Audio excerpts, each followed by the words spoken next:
Ada Pak Theo. Pak Theo ini dari tim mana Pak Theo? Sudah lama nggak kenal. Malam, Pak. Saya Iya, baru belajar, Pak. dari tim mana Pak? Saya dari timnya Wario. Oh, Warrior ya Pak ya. Izin, Pak, belajar dulu, Pak. Oh, oke. Soalnya udah lama nggak kelihatan. Iya. Makasih, Pak. Kangen saya, Bapak. Ada diomelin. Nggak domelin. Aduh. Oke. Bos Yung juga aku udah kasih ini ya. Kasih host ya. Jadi Oke, thank you. tolong kalau ada ini yang ini Yang bocor. ya yang bocor atau apa, tolong bantu saya di mute dan kemudian Oke. ada yang join ya tolong dibantu ya. Harusnya sih enggak ya. Halo Bu Juli. Ya, takutnya ada yang bocor aja gitu, ada yang ini bocor suara ataupun ya sebenarnya dari luar sih harusnya enggak ya. Oke, kita tunggu sampai 19.10 ya. Bu Yuli udah terus berlatih ya Bu Yuli ya. Khusus untuk yang di HWP hari Kamis Pak Dani ada minta saya untuk bawain ini secara offline ya. Jadi katanya dia mau buka kelas jam 1. Jadi terlepas dari yang bisa atau nggak bisa atau merasa ini topik yang perlu diperdalam atau enggak, ya aku kembalikan ke masing-masing lah. Bukan sesuatu yang wajib ya. Di open semua cabang? Khusus Warrior Winner. Yang Kamis? Ya, hanya Oke. untuk Warrior Winner. Di luar itu enggak. Aku lagi nggak mau berbagi ke di luar itu. Oke.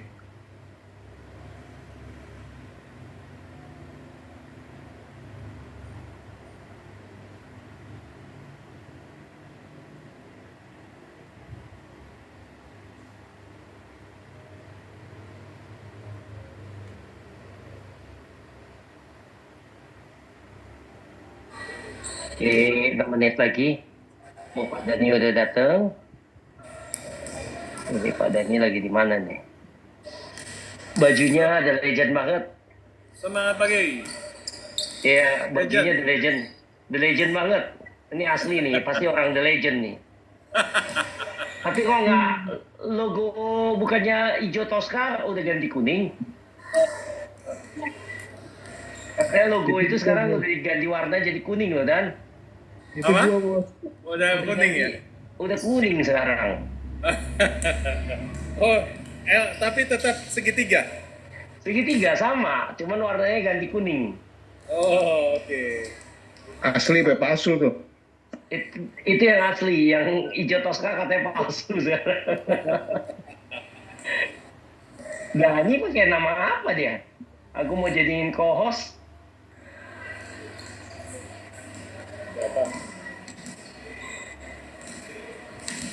Oh ini Dani.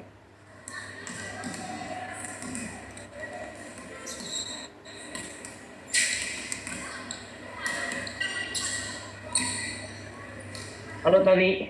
Ton. Siapa yang main badminton tuh? Nah, gue lagi di lapangan. Oh, lapangan padil. Lagi ternak teri ya. Iya, lagi tenang teri. Tony.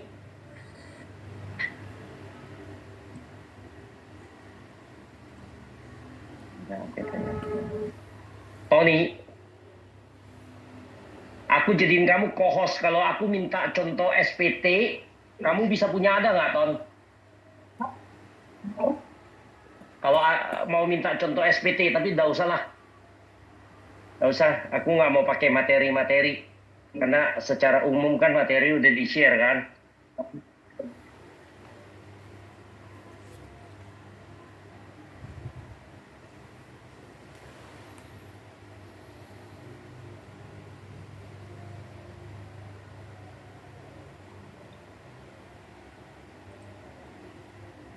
Oke, 4 menit lagi ya.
Ivania kenapa nggak bisa join?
Ivania udah join belum? Oh, sudah. Oke, 1 menit lagi kita mulai ya. Terlepas dari seberapa banyak yang hadir, kita komit cuman kasih toleransi 10 menit. Dan nanti kalau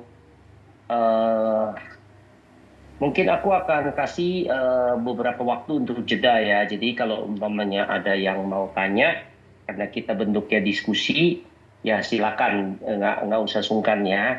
Oke, tepat 19.10, saya langsung mulai aja. Selamat malam semua teman-teman, dan terima kasih sudah berkenan hadir ya.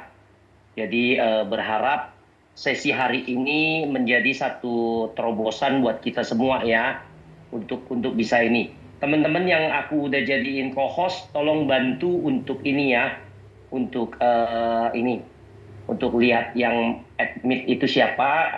Aku pakai password supaya setidaknya kita bisa inilah ya, kita bisa sortir, jangan sampai ada yang bocor lah ya. Oke, kita mulai ya. Jadi ini adalah satu wacana yang sebenarnya terpikir oleh saya.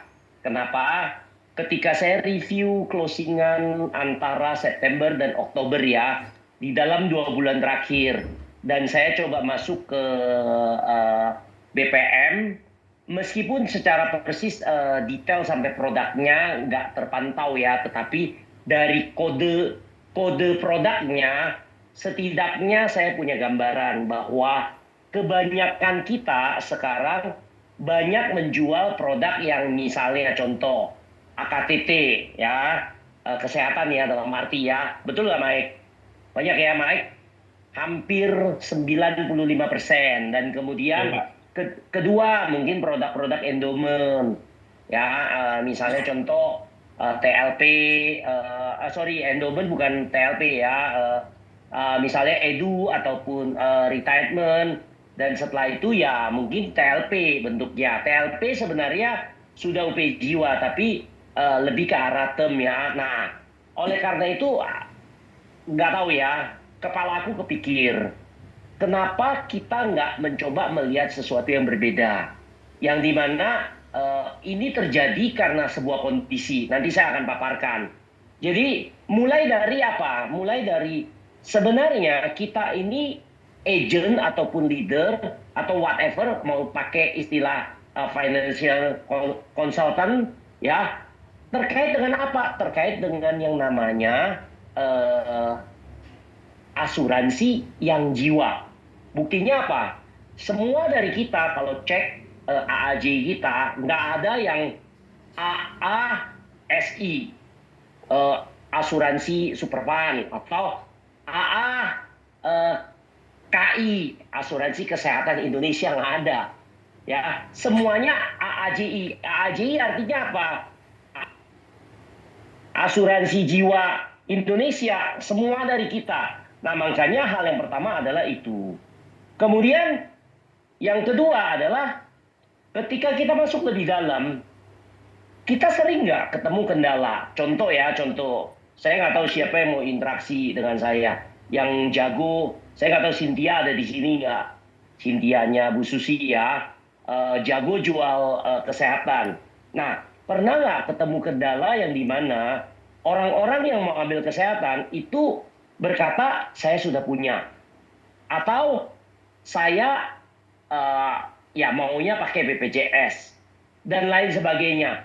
Atau misalnya kita bicara produk-produk yang bersifat endowment ya, mereka cenderung menolak. Kenapa? Karena apa? Return yang kita tonjolkan di produk tersebut, kita tonjolkan returnnya ya, kita tonjolkan manfaat hidupnya. Itu lebih banyak bermain di angka yang dibawa obligasi dan lain sebagainya. Ya, hari ini aku baru cek obligasi. Itu ada yang 8,5%. Dan kemudian dolarnya ada yang 5% something Indon ya. Nah, jadi artinya ketika kita menjual yang produk endowment, nggak semua orang tertarik kecuali orang yang benar-benar mau bantu kita. Dan kemudian ketiga, kita juga nggak bisa pungkiri ada sebuah stigma atau cara berpikir di lapangan yang dimana untuk yang namanya asuransi jiwa atau bicara soal mati itu adalah hal yang tabu. Ya, tadi pagi kebetulan bicara dengan timnya Ibu Selti, di mana sebagian besar berkata, kayaknya tuh mulut kikuk banget deh bicara soal mati. Nah, makanya topik ini menjadi sesuatu yang, wah, kenapa nggak kita coba hancurkan cara pikir seperti itu. Sebenarnya nggak ada yang tabu, karena ketika saya interaksi atau nantinya kita berinteraksi ya, nggak ada sesuatu yang tabu loh. Dan keempat adalah, kita pernah tahu nggak bahwa produk asuransi jiwa adalah produk yang dimana kalau kita berkata satu, orang sudah punya, bisa nggak dia punya lagi? Sangat bisa. Atau orang sudah pernah beli dan dia merasa cukup, kita hitungin. Akhirnya apa? Dia bisa kebuka lagi mindset-nya. Nah, jadi inilah tujuan dari sesi diskusi yang kita adakan di malam hari ini. Nah, sebelum saya masuk lebih lanjut, boleh saya tahu nggak, bisa kasih saya tanda jempol ya, siapa aja di antara kita yang sudah baca skripnya? Aku pengen tahu. Skrip yang aku udah buat dan aku sudah bagikan ke leader.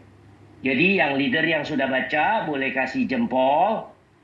Kemudian agent yang sudah baca boleh dapat jempol. Kok aku nggak bisa lihat ya siapa aja yang... Oh, oke. Jempolnya. Oke. Jadi sekali lagi ya. Ini lumayan banyak nih hari ini nih ya. Sebenarnya sangat berharap skripnya kita udah baca. Kenapa?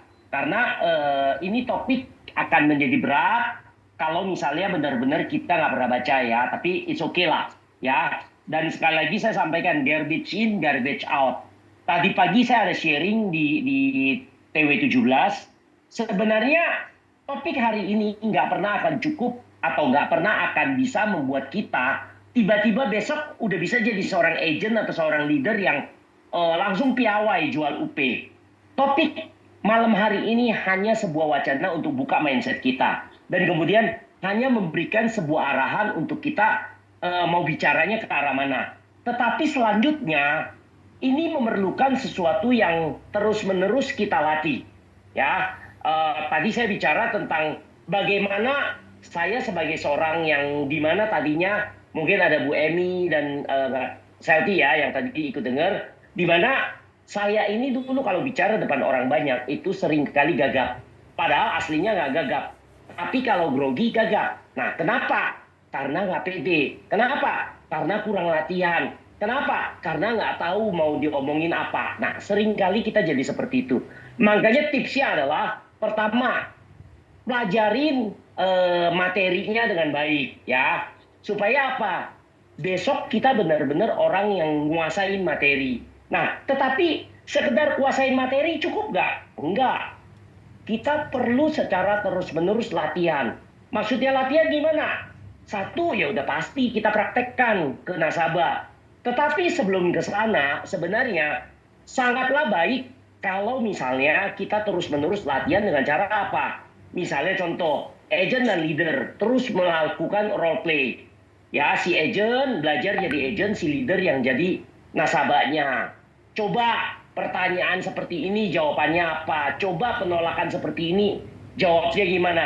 Coba cara bicara seperti ini harus mulainya gimana? Mau jual UP mulainya gimana dan lain sebagainya. Dan terakhir aku berbagi tentang pengalaman saya ketika saya menjadi seorang pertama kali agent properti ya. Nah, apa yang saya lakukan di awal? Ya, ini mungkin Bu Susan tahu. Awal aku menjadi seorang agent properti, aku tuh sering latihan. Latihannya gimana, teman-teman? Pertama, saya kalau lagi nyetir, saya bisa ngomong sendiri. Saya bisa, oke, selamat pagi Pak Michael. Pak, saya Lusli. Saya dari Sequisla Live. Saya datang, tujuan hari ini adalah untuk begini-gini. Jadi saya kayak role play sendiri gitu. Jawaban dari si nasabah langsung ada di kepala aku, tapi saya mencoba melafalkan apa yang saya ingin ucapkan. Jadi materi yang ada di skrip, saya mencoba mencocokkan, memodifikasi dengan cara ucap saya. Dan saya juga berharap nanti teman-teman modifikasi yang nyaman buat teman-teman seperti apa. Mungkin bahasa saya terlalu formal, ya. Teman-teman bisa sesuaikan dengan bahasa teman-teman. Atau mungkin ada yang ya mau pakai gaya yang lebih okem, silakan ya. Atau mau gaya lebih anak muda, silakan. Dan terakhir, saya juga bagikan bagaimana sebenarnya untuk melatih kita bicara baik one on one dengan nasabah ataupun depan umum, supaya kita terus melihat, mengupgrade dan memperbaiki apa yang ada di dalam diri kita. Yaitu apa? Saya cukup sering bicara di cermin. Ya, dan tadi Bu Selti bagikan, kalau dia beda Pak. Dia bilang, Pak kalau saya beda Pak. Saya ketika bicara, saya nyalain handphone saya recording. Jadi setelah recording, sekian lama kemudian, dia apa yang dia bicarakan, apa yang dia sampaikan. Sehingga dia tahu, oh ternyata saya aja ngedenger saya sendiri ngomong, udah enak. Gimana orang lain gitu. Nah jadi cara untuk membuat diri kita semakin hari semakin lancar, semakin hari semakin lebih baik adalah seperti itu. Nah, itu tips awal yang saya bisa bagikan. Sampai sini ada pertanyaan? Silakan.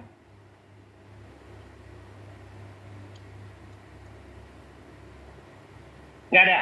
Oke, kalau nggak ada, yang mau bertanya silakan unmute ya. Jangan sungkan. Nah, saya akan lanjut dengan yang berikutnya. Saya mungkin bertanya gini, pertanyaan selanjutnya. Seberapa banyak di antara kita yang sudah pernah jualan UP Jiwa? Boleh kasih jempol? UP Jiwa. Bukan UP jiwa yang dibarengin dengan AKTT. Yang misalnya contoh 150 juta, itu bukan UP jiwa. Itu adalah bagian dari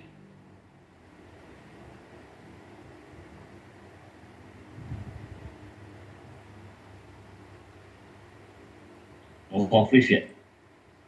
siapa? Fris tadi, Fris. Oke. Terus ada siapa lagi? Saya Pak, jualan. Oh, khusus jual UP jiwa ya, Mike ya? Ya 1M nih sendiri, atau 500 juta gitu-gitu sih. Oke. Kalau gitu pertanyaan saya lebih lanjut. Siapa yang sudah pernah menjual UP di atas 1M? 2M pernah sih Pak. Oh, ya udah katakan tuh. 2M ya. Oh, 2M. Mega juga ya. Oke. Siapa yang sudah pernah menjual di 5M atau di atasnya? Enggak, Pak. Saya, Siapa tuh? saya. Oh, Susi. Susi. Susi Susan ya. Susi Susan. Oke. Ya, Sekarang- susu baik. Siapa lagi yang sudah pernah menjual 10M? Susan, nah dia ngomong di sini. Siapa lagi? Teman-teman yang lain yang sudah pernah 10M? Ada? Wah, mulai nggak ada nih 10M ya. Oke. Tony pernah jual berapa, Tony? Tony bukannya pernah gede ya? Belum. Oh, belum ya, Tony ya. Oke. Jadi hari ini kita mau belajar tahapan menjual UP ya. Jadi pertama-tama saya sampaikan, kalau buat teman-teman terutama yang tadi ya di poin ketiga, di mana bicara UP jiwa adalah sesuatu yang tabu, ya. Waduh, saya kalau bicara UP jiwa tuh kayaknya gimana gitu. Ya, saya belum ngomong aja udah takut duluan. Atau ada yang sharing, saya kalau ngomong muka nasabah cembetut dan lain sebagainya. Nah, hari ini kita coba sharing ya, sebenarnya ketika kita jualan UP jiwa, ya nggak ada sesuatu yang ini kok. Tinggal cara bicaranya seperti apa. Meskipun sekali lagi ya, tidak mesti semua nasabah itu begitu ngomong UP jiwa, itu langsung begitu ngerti, langsung mau ambil. Ya, atau begitu Recording in dipresentasi, langsung ngerti. Itu hal yang pertama dulu. Kenapa saya cerita gini gitu? Aku cerita pengalaman aku. Saya leader asuransi. Ini catat ya, saya leader asuransi. Ngerti nggak tentang UP jiwa, teman-teman? Pasti sangat ngerti dong. Orang ngajarin tim, ya kan? Nggak mungkin saya nggak ngerti ya Pak Puri ya. Nggak mungkin. Nah, tapi saya sendiri ketika mau ambil UP jiwa, apa yang saya lakukan? Saya nunda. Saya tangguhkan. Saya masih istilahnya, aduh beli gak ya, keluar duit gak ya, aku tangguhkan. Sampai sebuah kejadian, saya lupa tahun berapa, medical check up, ke Penang rame-rame dengan teman-teman leader lain, dan iseng-iseng, gak ada apa-apa, orang sehat. Lagi itu masih umur berapa, masih muda banget gitu. Ya, dan tiba-tiba check up, tiba-tiba kata dokternya, jantung kamu rada membengkak loh, sehingga setelah USG jantung perlu treadmill. Setelah treadmill hasilnya jelek. Setelah hasilnya jelek disuruh apa? Kateter. Langsung dunia berasa gelap. Langsung, waduh, nyesel banget. Saya sudah mau ngambil UP jiwa, tapi saya tunda-tunda. Nah, kalau gini mana bisa ambil UP jiwa lagi? Bersyukur ngecek lagi ke dokter jantung yang lain, dokter jantung lain bilang saya nggak punya data treadmill kamu yang lalu, jadi mau nggak kamu treadmill ulang? Dan saya treadmill ulang dan hasilnya dibilang nggak ada apa-apa tuh. Dan dengan hasil itu saya masukin, dan itulah pertama kali saya ambil UP jiwa 5M. Dan setelah itu 2 atau 3 tahun berikutnya saya pasti ambil dan ambil lagi sampai dengan hari ini saya nggak bisa ambil UP jiwa lagi. Kenapa? Karena per tahun 2023 akhir saya kena stroke ringan, meskipun stroke ringan, tapi nasib saya untuk boleh ambil UP jiwa sudah berakhir. Nah, inilah yang saya perlu sampaikan supaya teman-teman ngerti loh. Nawarin UP jiwa, jangan berharap sekali ngomong dia langsung oke, dia langsung mengerti. Setelah mengerti, jangan berharap kalau nggak sedikit dipaksa atau di istilahnya didorong, dia mau ambil. Iya bener, Pak Pawiyung atau Ci Susi ya. UP saya total mungkin kira-kira 12 M. Ya, oke. Jadi saya langsung mulai ya. Eh, Sebelum mulai saya boleh tambahin kesaksian dikit, pendek aja. Kenapa? jangan.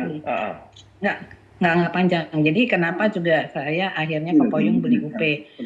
Waktu itu Kopoyung UP-nya kecil dan akhirnya saya bilang Pak harus beli UP dan dia ternyata menyadari. Dia bilang begini, iya ya kalau saya meninggal saya ke rumah bapak. Tetapi istri sama anak kan butuh dana, butuh biaya yang fresh gitu loh. Berarti saya harus beli UP. Nah di situ akhirnya dia nyadar, dia beli. Thank you. Oke, thank you Bu Susi ya. Nah jadi secara garis besar UP Jiwa adalah sesuatu yang sebenarnya nggak tabu dan ini adalah basic dari asuransi. Nah sebelum saya masuk lebih dalam, ini sebenarnya saya nggak pernah TikTok dengan Bu Susi ya, tapi dia sendiri mengakui bahwa suaminya sudah didorong untuk beli UP Jiwa. Nah jadi pertanyaannya, ini teman-teman nih lagi mau jualan UP Jiwa, udah pada punya UP Jiwa belum? Jadi jangan sampai kita ngomong ke nasabah, akhirnya kita nggak pede. Kenapa? Karena kita sendiri berharap malam ini menjadi mengerti ya pentingnya UP Jiwa buat kita apa. Ya, setelah mengerti, ya tentunya sebelum kita membuat nasabah mengerti, kita mengerti dulu. Nah, setelah kita mengerti, dan setelah nasabah mengerti, sebelum kita meminta nasabah untuk mengambil, ya kita sendiri mudah-mudahan bisa sadar proteksi diri kita. Jadi jangan sampai kita kan nggak pernah tahu ya kejadian yang menimpa kita dan kemudian akhirnya kita diketawain banyak orang. Kenapa? Gila, dia jualan UP-nya hebat loh. Tadi ngaku udah jualan 5M, 10M, banyak. Tapi ternyata dia sendiri nggak punya UP. Aku ingat beberapa tahun lalu ada seorang leader di tempat kita yang dimana jago banget jualan kesehatan. Tapi ketika dia terkena sebuah penyakit, akhirnya ketahuan. Dia sendiri nggak punya asuransi kesehatan. Ya, bukan cuma nggak punya di Sequis ya.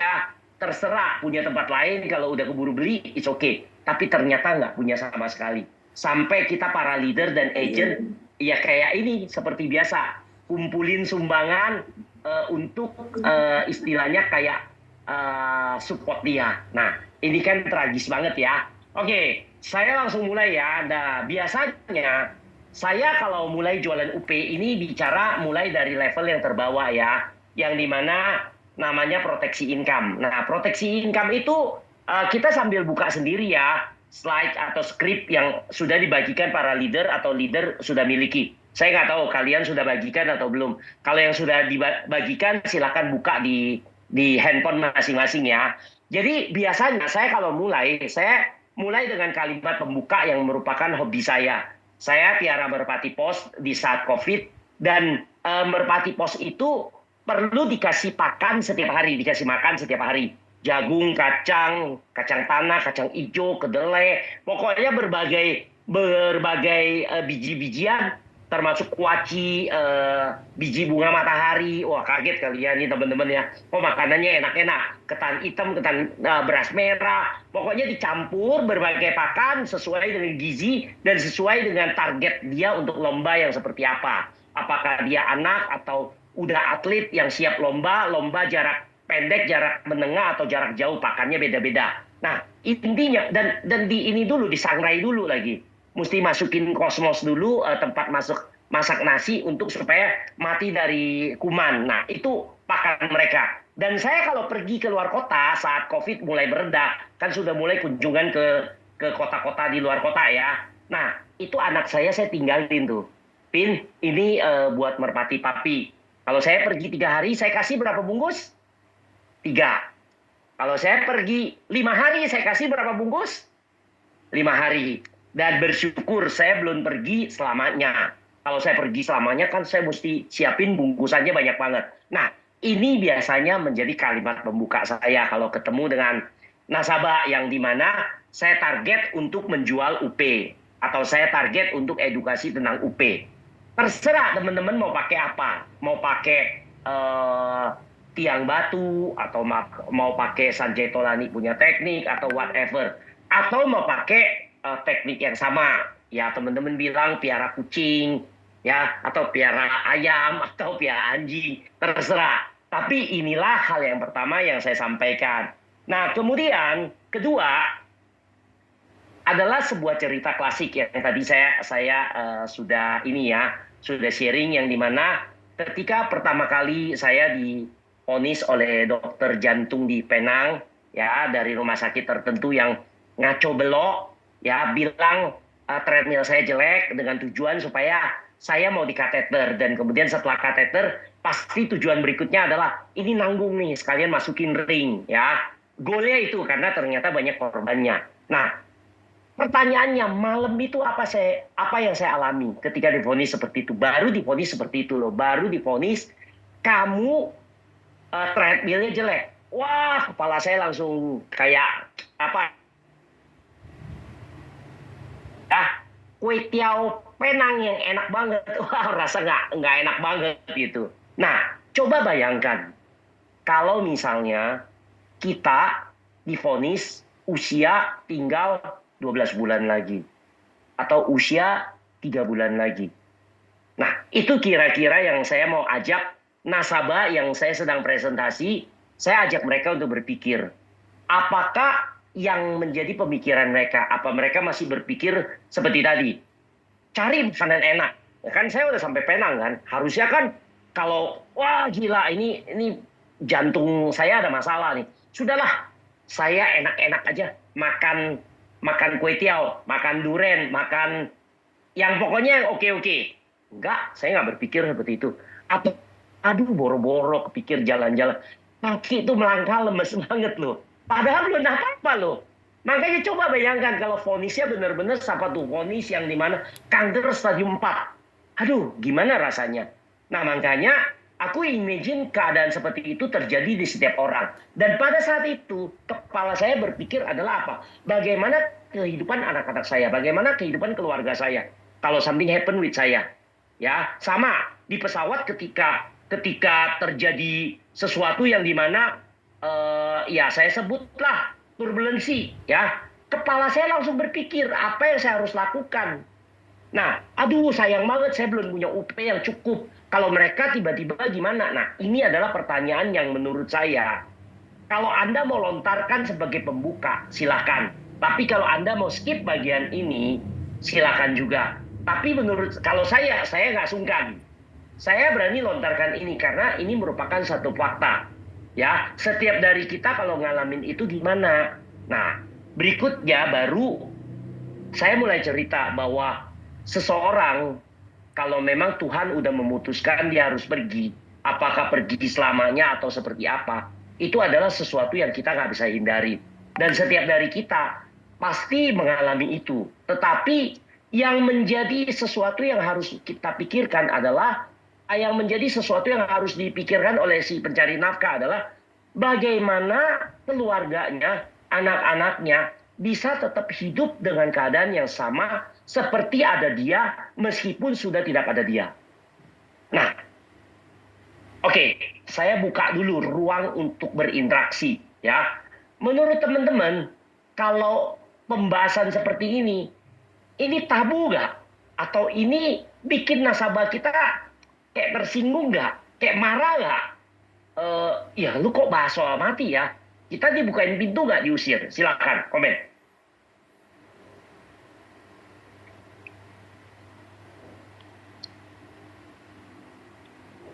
Ada yang mau komen? Tabu nggak?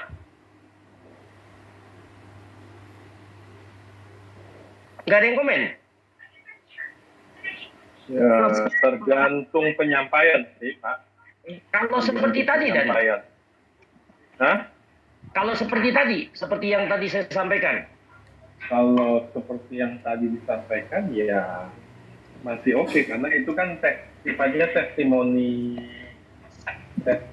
ya, testimoni diri ya, bukan cuma ngomong nakut-nakutin. Oke. Nah, jadi inilah poin pertama ya yang menurut saya penting ya. Jadi jangan pernah membuat sebuah kondisi yang dimana seakan-akan nakutin dia. Tapi lebih ke arah storytelling. Ya, saya nggak tahu telling story apa yang teman-teman bisa cerita. Mungkin ada pengalaman yang real, yang dimana ada sanak saudara atau tetangga atau teman yang tiba-tiba meninggal, kemudian istri dan anak-anaknya jadi susah. Nah, itu juga bisa menjadi storytelling untuk membuka. Nah, tetapi intinya adalah, yang saya ingin sampaikan adalah gini loh. Kadangkala kita itu menyebut sesuatu menjadi tabu karena pemikiran kita sendiri. Nah, makanya hari ini saya mau hancurkan mindset seperti itu. Kenapa? Karena kalau kita masih punya mindset seperti itu, pertama, sudah pasti kita kikuk ngomongin ini. Nah, saya flashback sebuah kejadian ya, sebuah cerita ya, supaya teman-teman sadar bahwa hari ini beginian udah nggak tabu loh.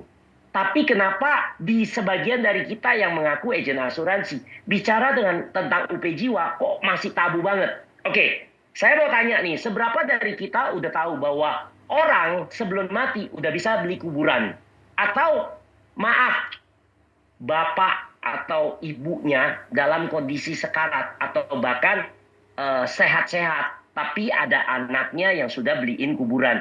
Atau bahkan orang tua tersebut sudah beli sendiri kuburannya. Ada, teman-teman?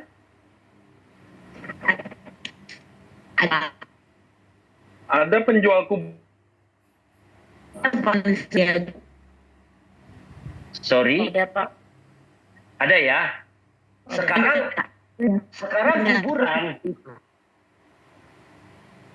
Sekarang kuburan dijual semenjak orangnya masih hidup, bukan sesuatu yang tabu loh.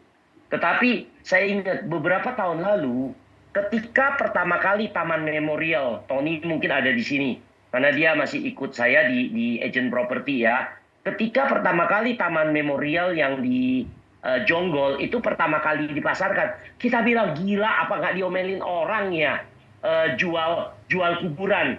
Tapi sekarang kita harus tahu loh, ini mohon maaf ya teman-teman ya, terutama yang di Jakarta ya.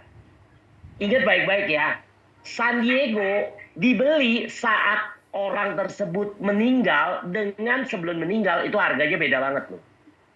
Saat sudah meninggal, mesti melalui rumah duka. Misalnya kita pakai rumah dukanya Grand Heaven, ya, itu mesti beli melalui Grand Heaven dan harganya harga price list.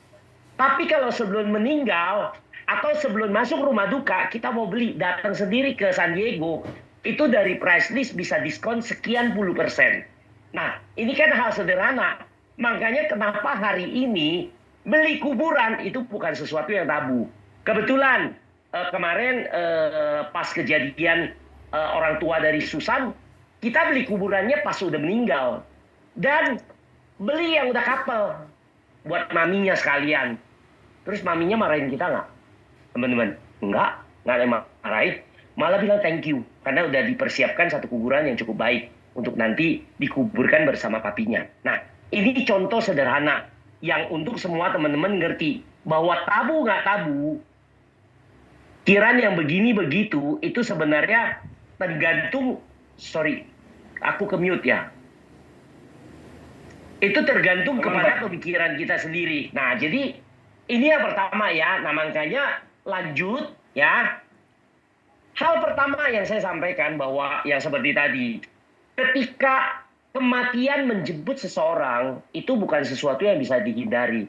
Tetapi yang menjadi pemikiran kita adalah apa yang harus dilakukan oleh si yang punya keluarga atau si yang punya nilai ekonomis atau si pencari nafkah untuk supaya keluarganya kelangsungan hidup anak-anak dan istrinya itu tetap berjalan dengan baik. Nah, dia mesti melakukan sesuatu yang namanya proteksi income. Income dia misalnya di slide saya di materi saya itu contohnya adalah 10 juta. Bagaimana tiba-tiba dia pergi, kan 10 jutanya berhenti kan? Apakah dia kerja atau dia bisnis atau whatever, kan otomatis pasti berhenti. Nah, keluarganya hidup pakai apa? Kalau tadinya sepenuhnya adalah orang-orang yang berharap kepada si pencari nafkah ini, si pria ini atau si bapak ini, tiba-tiba bulanan yang diberikan ke mereka kan otomatis berhenti total. Anaknya sekolah bayar pakai apa? Oh, masih ada aset. Ya, lama-kelamaan kan habis. Terpaksa mesti jual aset. Nah, itulah makanya income proteksi identik dengan aset proteksi atau aset protection. Nah, makanya ini yang menjadi sesuatu yang diedukasi. Dan sebenarnya simpel banget kok. Cara berpikirnya simpel banget. Lu nggak ada yang ngasih duit makan, atau saya nggak ada yang ngasih makan merpati saya, siapa? Kan mesti ada seseorang yang menggantikan. Kebetulan saya menunjuk anak saya, Kelvin, ya Kelvin yang otomatis yang menggantikan memberikan makan kepada merpati pot saya. Nah, itu kan. Nah, sekarang untuk proteksi income seseorang itu apa? Ya tentunya itu yang namanya asuransi atau paper asset. Nah, cara hitungnya gimana? Biasanya agen-agen berhitung berapa lama yang kamu mau berikan supaya istri dan anak-anak kehilangan kamu, mereka bisa masa transisi, si istrinya yang tadinya nggak bisa kerja, si istrinya yang nggak bisa usaha, transisi ini dia belajar dan akhirnya dia meneruskan usaha kamu. Misalnya, kamu mau kasih tetap 12 bulan, ya berarti 12 kali 10 juta. Berarti UP 120 juta yang mesti di-prepare. Atau 36 bulan, 36 kali 10 juta, berarti 360 juta yang harus di-prepare. Nah, itu yang kita jelaskan. Nah, tetapi sebenarnya ada cara yang paling ideal. Ini yang menyebabkan sebenarnya UP seorang nasabah secara umum yang kita ketemu di lapangan itu sebenarnya tidak pernah merupakan UP ideal. Itu pasti UP yang masih seadanya. Nah, makanya tadi di poin nomor 2 ya, yang dimana apa yang kita lakukan kalau ketemu nasabah yang sudah punya asuransi kesehatan? Kita udah diem, ya. Biasanya udah diem, apalagi sama-sama udah one bed, udah sesuai tagihan. Kita pasti udah diem, udah nggak bisa ngapa-ngapain. Atau bahkan sudah pernah ngambil sama kita IMCX. Udah, kita nggak bisa ngapa-ngapain lagi. Nggak mungkin dia udah punya IMCX, kita tawarin IMCX lagi, nggak mungkin. Tapi kalau UP jiwa, kalau sudah punya, ketika kita masuk lebih dalam ke UP ideal, ini pasti tetap punya peluang closing. Kenapa? Karena umumnya mereka belum memiliki UP ideal. Nah, berapa UP ideal yang harus dimiliki oleh seseorang? Kita lihat di halaman kedua. Contoh yang tadi, 10 juta. Income-nya atau sesuatu yang diberikan kepada keluarganya setiap bulan 10 juta. Ini ada perbaikannya dari slide lama ya. Tadi saya lupa dikali 12. Jadi 10 juta itu dikali dulu dengan 12 sehingga menjadi income setahun atau gaji selama setahun atau pengeluaran selama setahun. Ini yang dibagi dengan obligasi. Ya, di dalam contoh skrip saya yang mungkin sebagian teman-teman pegang itu 5%. Tadi saya udah edit lah supaya gampang hitungnya, saya ganti 6%. Maka 10 kali 12 itu 120 juta. 120 juta dibagi bunga deposito atau bunga obligasi net yang dimana 6%, maka akan keluar UP idealnya adalah 2M. Oke? Nah, 2M inilah yang nanti menjadi UP ideal daripada setiap nasabah kita. Ya. Dan UP ideal ini yang nantinya bukan diambil setiap bulan 10 juta. Wah, keluar 2M. Bulan ini ambil 10 juta dari 2M, sisa 1,990. Bulan depan ambil lagi 10 juta. Berarti sisa 1,980. Enggak. UP ideal ini ketika seorang pencari nafkah yang sudah punya UP ideal, maka UP ideal ini nantinya kalau dia meninggal, kalau terjadi sesuatu atas dia, UP ideal ini yang akan dimasukkan ke obligasi. Yang dengan return atau deposito yang dengan return 6% tadi. Dan 6% dari UP ideal 2M itu adalah 120 juta. 120 juta per tahun sama dengan 10 juta per bulan. Jadi dengan kata lain, si bapak atau si suami sudah meninggal, tetapi income-nya nggak pernah pergi. Karena digantikan oleh UP tadi. Nah, itulah cerita awal saya. Saya pergi keluar kota, tetapi merpati pos saya tetap makan. Karena ada Kelvin, anak saya yang menggantikan fungsi saya. Si bapak boleh pergi selamanya, tetapi ada paper asset atau asuransi yang memberikan proteksi income sehingga income 10 juta setiap bulan tetap keluar. Oke, sampai sini ada pertanyaan? Silakan. Wah, Andreas masih ada di kantor. Keren nih Andreas. Malam-malam masih di kantor. Tapi kok sambil goyang-goyang. Oke. Pak Rusli nanya, jadi kalau misalnya dibagi 5% atau bagi 6% itu tergantung dia taruh di mana. Misalnya dia bilang nih, saya senangnya deposito dapat 3%, berarti kita jadi bagi 3% begitu. Oke, saya sangat sarankan jangan dibagi terlalu kecil, nanti UPM-nya jadi besar banget, ya. Jadi tadi pagi saya ajarin teman-teman ya, sebenarnya obligasi hari ini kalau kita mau lihat yang 8%-an masih ada, ya. Jadi kalau 7,5% atau 7% itu adalah return yang sudah lumayan standar. Jadi better patokan dengan 6% aja supaya keluar angka ini. Dan sekali lagi, mereka sebenarnya tidak mungkin bisa benar-benar capai, maaf ya, sekali lagi bukan aku mengecilkan. Orang yang gajinya 10 juta, nggak mungkin dia sudah punya UP2M. Kenapa? Karena untuk UP2M itu pasti preminya cukup lumayan besar. Akhirnya apa? Nggak mungkin dia penghasilan cuma 10 juta, dia mau beli UP dengan premi sekitar 2 juta. Ya habis nanti income dia. Ya. Nah, itu kira-kira gambarannya. Jadi UP ideal itu sebenarnya nggak mungkin bisa tercapai. Tapi kalau umpamanya dia bilang, saya nggak mau dibagi 6%. Karena apa? Saya kalau taruh uang, saya akan sarankan istri aku taruh di deposito. Ya, mau dibagi yang lebih kecil ya monggo. Tapi akhirnya UP idealnya jadi lebih gede, Mega. Oke, thank you Pak. Ya, SR tadi aku lihat ST berapa akan launching 1-2 bulan lagi. Saya buka My BCA muncul seperti itu, akan launching bulan berapa, dan itu 5,45%. Dan sekali lagi untuk obligasi pajaknya cuma 10%. Artinya apa? 5,5% potong 5%, ya masih dapat net 5%. Oke? Oke, ada pertanyaan lain? Ya, ada. Ya, siapa silakan. Tadi siapa yang keluar suara? Oke, kalau nggak ada, slide selanjutnya atau kalimat-kalimat selanjutnya sebenarnya lebih mengarah ke sesuatu yang menjadi penolakan ya. Dimana mungkin nggak kita ketemu nasabah yang dimana dia bilang, saya kalau langsung UP2M ya terlalu berat lah. Makanya ini yang tadi saya bilang, 2M ini hitungan saya secara roughly untuk orang yang berpenghasilan 10 juta.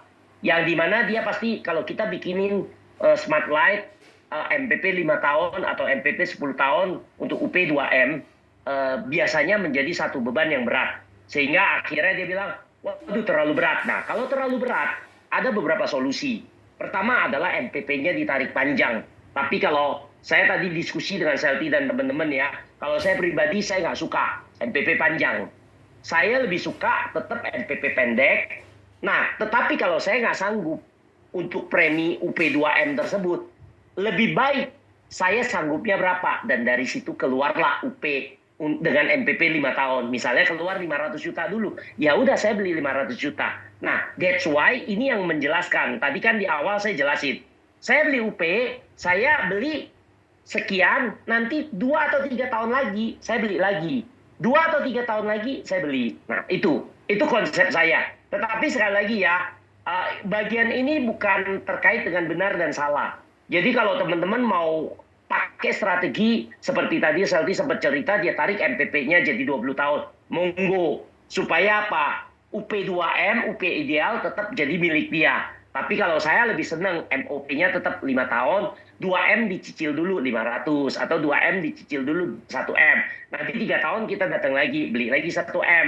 3 tahun pasti kita datang lagi. Kenapa? Karena income-nya naik terus atau aset dia bertambah terus. Dan UP ini sebenarnya identik dengan aset juga. Aset berapa, UP-nya ya harus sesuai.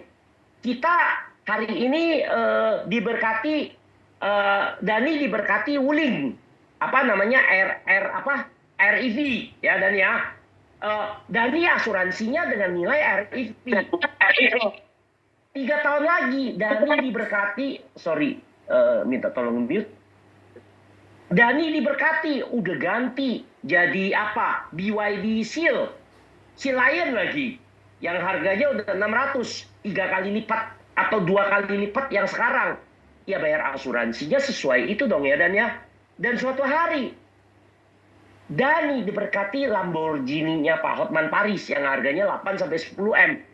Wah, dia punya asuransi mungkin nilainya seharga REV tadi ya Dan ya. Nah, jadi seperti itu. Makanya proteksi income dan proteksi aset itu sebenarnya kalau kita benar-benar sudah jalanin dan ketemu dengan nasabah yang sudah open mind, ya dia tidak pernah akan berhenti beli UP.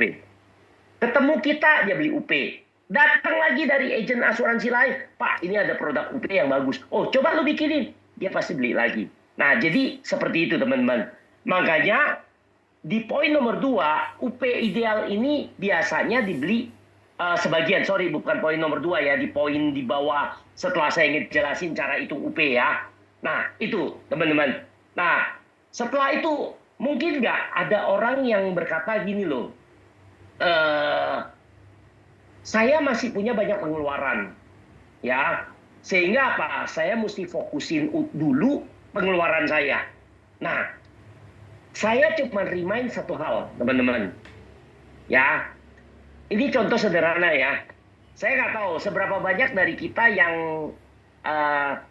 hari ini masih KPR rumah atau pernah KPR rumah. Ada? Itu kan ada pengeluaran ya, KPR, cicilan. Tapi teman-teman tahu nggak apa yang diwajibkan oleh bank saat kita KPR rumah? Harus punya UP jiwa.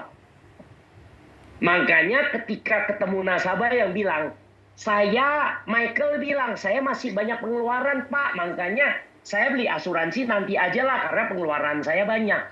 Justru asuransi jiwa itu untuk memastikan pengeluaran kamu tetap terbayarkan saat sesuatu terjadi atas Anda.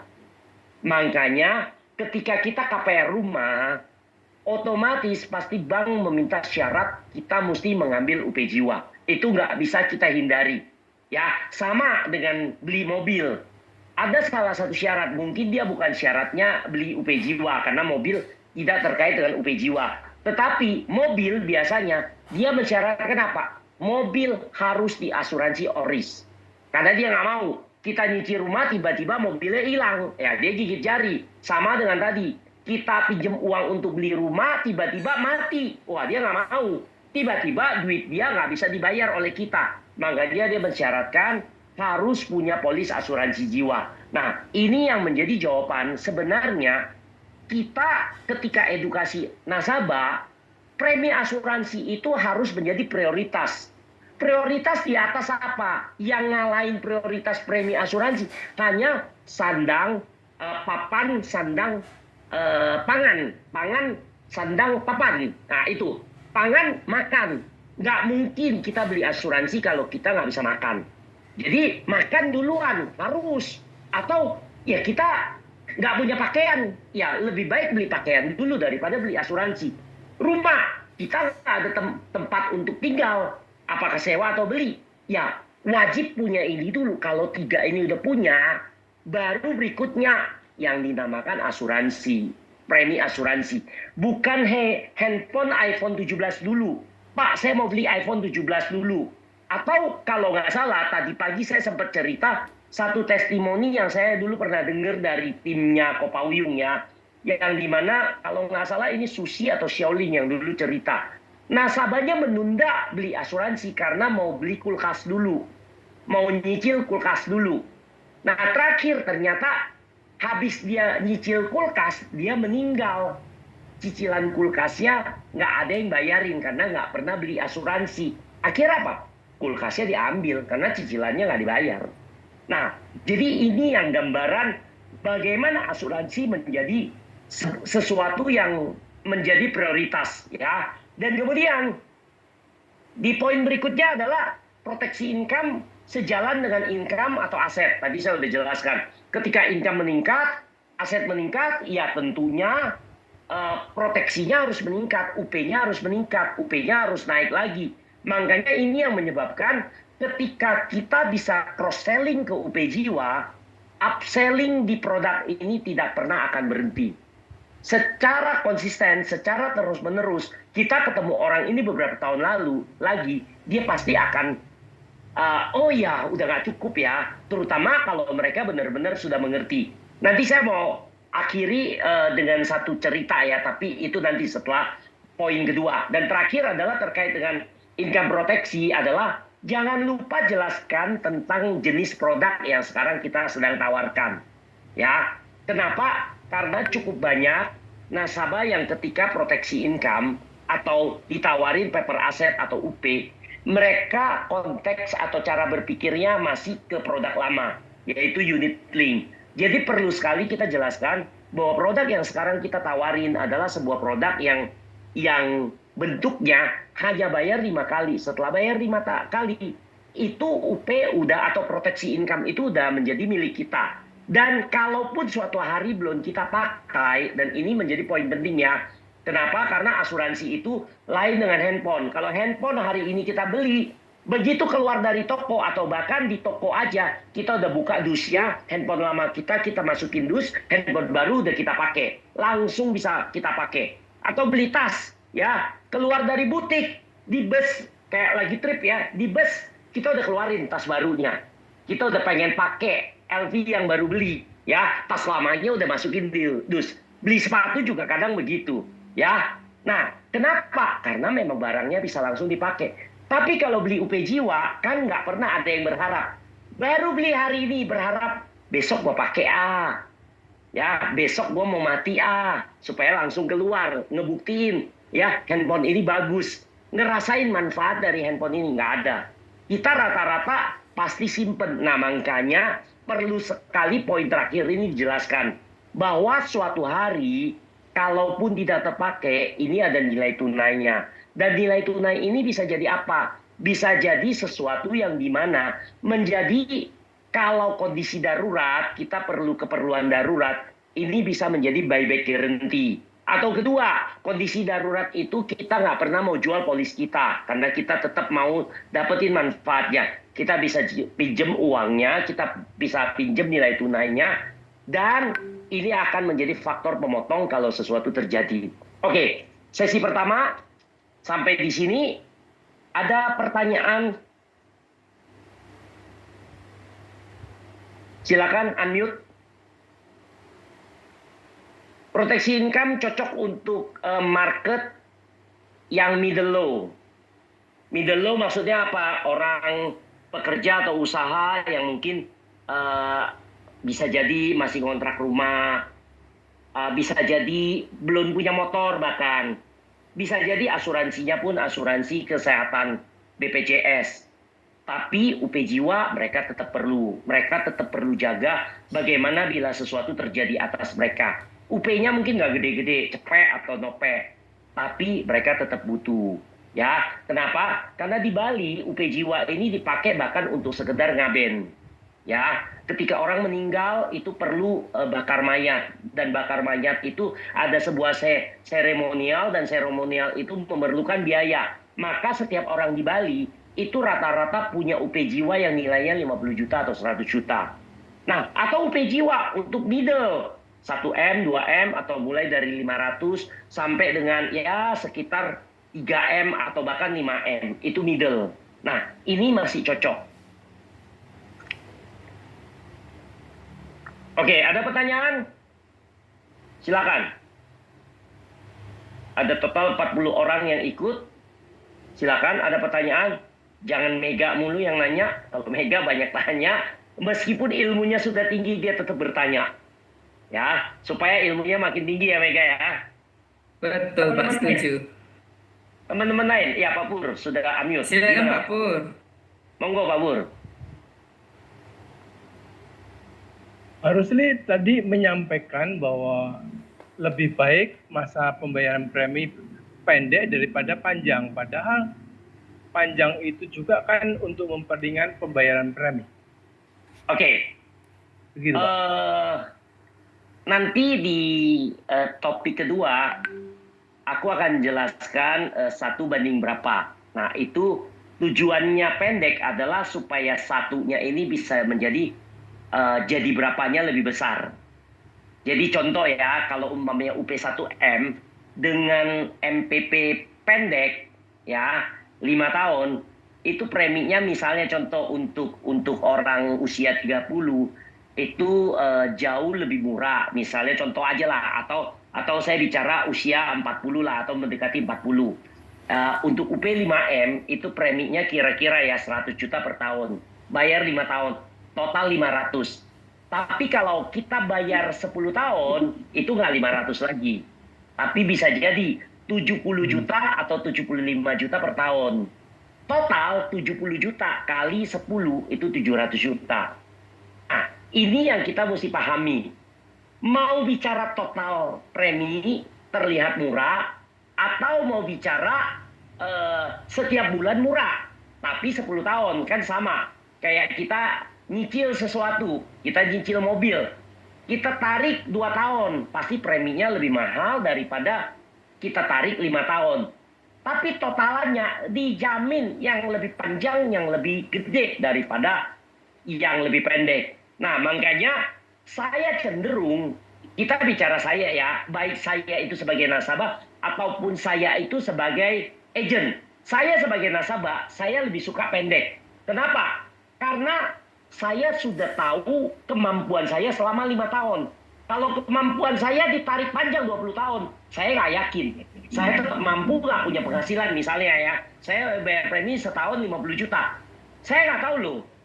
Di atas 5 tahun saya masih sanggup nggak 50 juta per tahun. Jadi lebih baik saya mengambil spekulasi yang short term. Cadangan dananya lebih pasti. Nah itu pertama. Ya. Kedua. Saya lebih suka nyicil. Ambil dulu yang pasti daripada saya ambil gede, cicilan panjang, tapi di tengah jalan saya punya chance nggak sanggup bayar, sehingga polis lapse. Nah, itu pemikiran dari sudut saya sebagai nasabah. Tetapi ini bisa di-counter nggak dengan pemikiran yang lain. Kalau terjadi sesuatu, Pak, di tengah jalan gimana? Ya kan? Makanya, Selti boleh ya aku izin sharing. Tadi Selti ada diskusi ya dengan saya. Kalau nasabahnya, dia juga setuju. Dia cenderung kasih pendek. Tapi kalau nasabahnya mau panjang, ya monggo. Tapi dia selalu backup dengan WPDD. Ya, untuk jaga sesuatu. Nah, tapi saya pribadi, saya nggak suka pakai rider.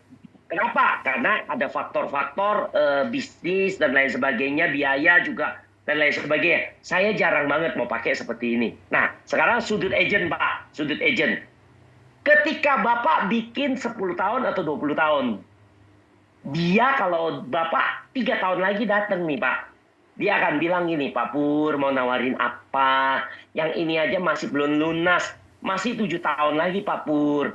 Tapi kalau kasih pendek, Pak, ini aku datang di tahun ketiga. Pak, itu tinggal 2 tahun lagi habis. Dan rasanya udah deket ya, Pak. Pak, ini ada produk baru lagi loh. Ciamik banget loh, Pak. Nawarinnya enak, Pak. Nah, itu, Pak, cara pikirnya. Nah, kalau mengenai komisi dan lain sebagainya, sebenarnya kurang lebih sama. MPP panjang, komisinya gede. MPP pendek, komisinya kecil. Tapi ingat, MPP panjang, volumenya juga jadi kecil. MPP pendek, volume juga jadi besar. Tapi kalau hitung-hitungan trip, panjang atau pendek tidak mempengaruhi hitungan untuk trip. Tetap 100%. Makanya, sebagai agent, saya pribadi cenderung MOP pendek. Tetapi sekali lagi, ini kembali ke kita masing-masing. Ya, kalau yang mau ikut saya dengan MPP pendek, monggo. Jadi mindset kita ya kita arahin nasabah untuk MPP pendek. Tapi kalau ada yang mau pakai MPP panjang, karena apa? Basic asuransi adalah sepanjang mungkin. Ya monggo juga. Tetapi di total menurut saya sama. Kalau orang yang MPP pendek, ketika suatu hari dia maaf nih, umurnya pendek, dia akan nyesel. Aku udah lunas, padahal udah keburu mati. Kalau yang MPP panjang, untung banget. Aku MPP panjang. Baru bayar 3 kali, udah mati. Masih ada 17 kali belum mati. Tapi kalau umurnya panjang, yang MPP panjang merasa, gila, gue bayarnya menjadi mahal banget. Yang MPP pendek, bayarnya lebih murah. Nah, itu kira-kira, Pak. Ya. Oke? Ini sebenarnya Oke, sama terima dengan kasih. konsep unit link dan tradisional sih sebenarnya. Oke, ada lagi pertanyaan dari teman-teman? Kalau nggak ada, saya langsung Halo, lompat. malam Ya, Pak Musli. Saya mau tanya. boleh, Sin. Saya kasih studi kasus aja langsung ya Pak ya. Jadi Boleh. saya mau tanyanya, jadi ini kan ada saudara saya yang menurut saya itu dia tidak kekurangan uang, bahkan kelebihan uang. Oke. Jadi ya, kayak saya mau nawarin UP 10M, menurut saya itu dia mampu sekali.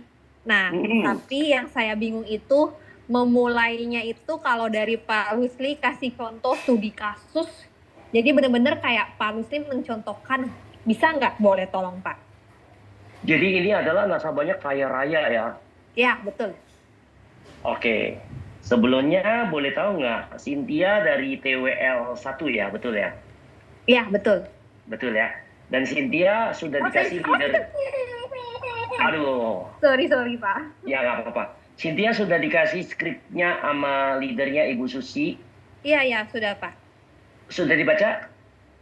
Saya belum sempat baca. Oke, belum sempat Karena baca ya. sambil Ya, pegang oke. anak nih Pak, maaf nih. Ya nggak apa-apa. Dan teman-teman, buat teman-teman para leader ya, sekarang lagi bicara dengan top polisnya dari The Warrior, Cynthia ya. Jadi sekali lagi congrats dan salam kenal ya dari saya, Sin.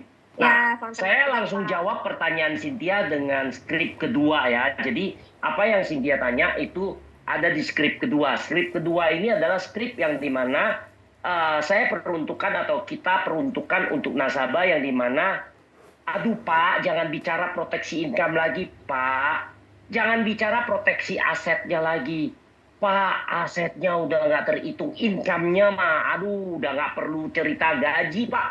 Dia duduk bengong aja Pak, ya itu duit ngalir terus tanpa perlu dia kerja, tanpa perlu dia mikirin usaha dia, aset dia udah di mana-mana. Jadi kalau kita bicara yang kayak tadi barusan, aduh sama dia dilepeh gitu. Nah ini adalah topik yang pertanyaan Cynthia. Nah kita kalau datang dengan teknik tadi, ini orang langsung senyumin kita dan gua nggak perlu keluarga gua, anak cucu gua, sampai cicit gua, sampai 7 turunan, 8 turunan, atau berapa turunan pun, itu mereka nggak kerja, mereka bisa hidup dengan makmur. Nah, kita ketemu yang kayak ini kan setengah mati. Kita mau ngomong apa, teman-teman? Kita masih mau ngomong yang tadi proteksi. Wah, udah nggak kena. Kita mau jualan kesehatan, mungkin mereka merem. Mau jualan UP, ya 1M, 2M, apalagi agent yang cuman berani nawarin 1M, 2M ya, dilepeh sama dia. Ya, orang Cynthia tadi bilang, nawarin 10M aja kata Cynthia dilepeh sama dia. Sin, boleh nyalain mic ya, aku tanya kamu ya. Boleh kamu posisi jadi posisi mereka? Cynthia? Iya, halo, gimana? Maaf Pak. Ya, kamu posisi jadi mereka ya. Kamu adalah orang yang udah punya aset banyak banget, 7 turunan udah nggak cukup. Izinkan aku ngomong sesuatu ya, dan kamu responi ya, oke? Iya. Oke, Bu Cynthia, thank you aku berkesempatan untuk ngobrol dengan Bu Cynthia. Bu, aku tahu aset Ibu sudah banyak sampai nggak terhitung lah. Ya, mungkin sudah mendekati T atau bahkan lebih dari T, ya. Ibu sendiri yang tahu. Dan mohon maaf, 7 turunan ini nggak ngapa-ngapain, sudah lebih dari cukup, Bu. Bu, saya cuman izin berbicara sesuatu ya, boleh ya Bu ya. Bu, kalau hari ini aku ada sebuah konsep untuk membuat Ibu bertambah kaya, Ibu bertambah makmur, Ibu mau dengerin nggak Bu? Ibu mau coba diskusi nggak tentang konsep ini Bu? Mau. Padahal udah kaya banget loh Bu Cynthia. Iya, tapi kalau ditanyanya begitu sih mau ya. Nah, ini adalah clue yang bisa kita sampaikan untuk premium nasabah kita. Jadi jangan pernah bicara UP jiwa lagi, jangan bicara asuransi jiwa lagi, jangan bicara proteksi income lagi. Nggak kena buat mereka. Tapi coba sampaikan multiplikasi aset mereka. Buat aset mereka bertambah.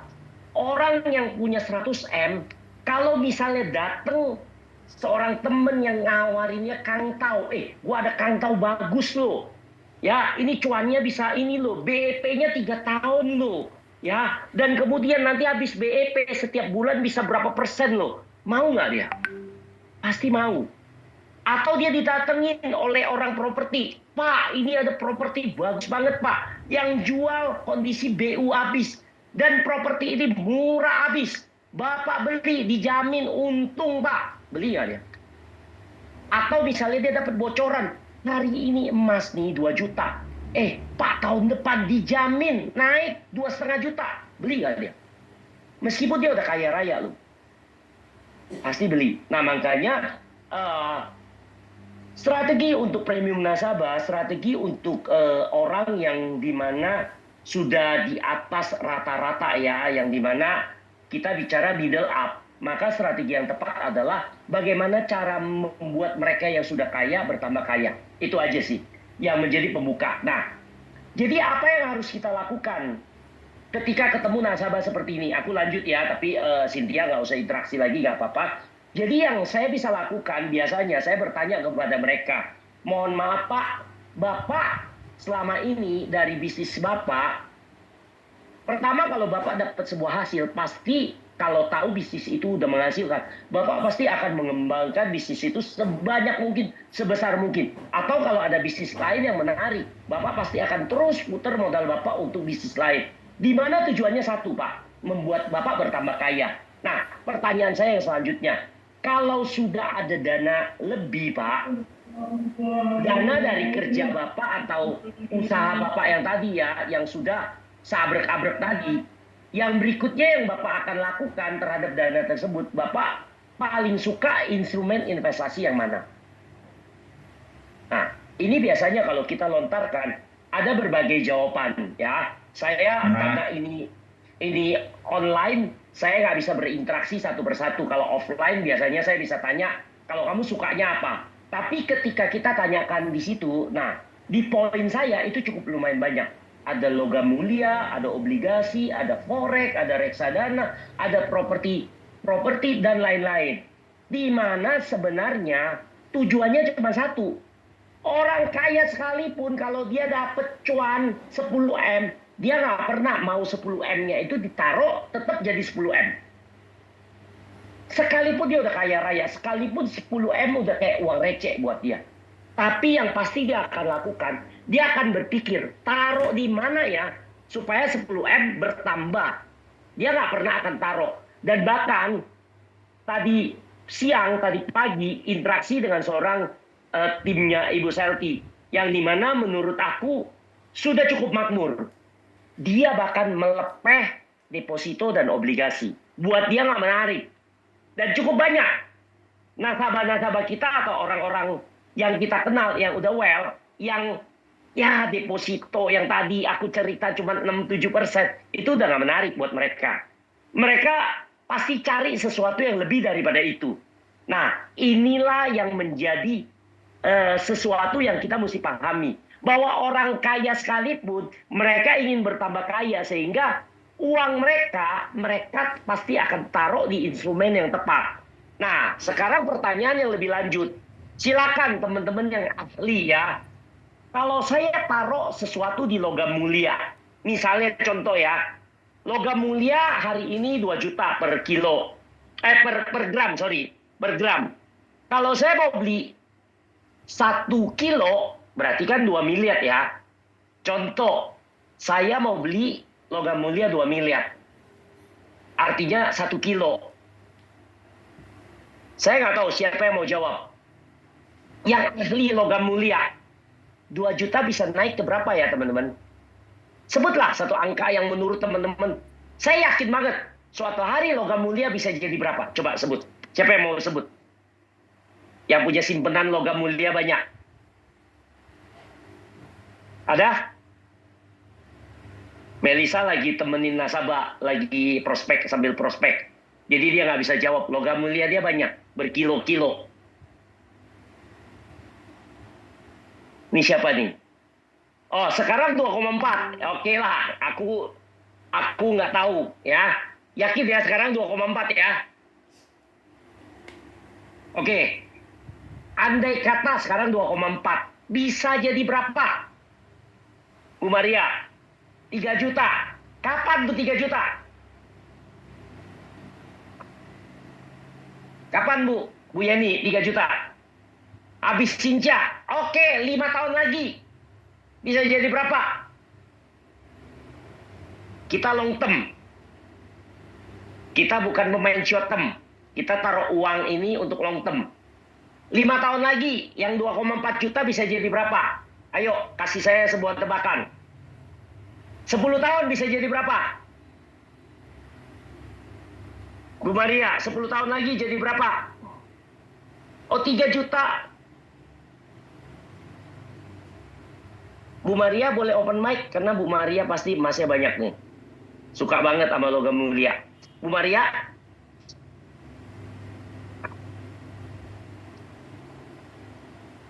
Bisa berapa?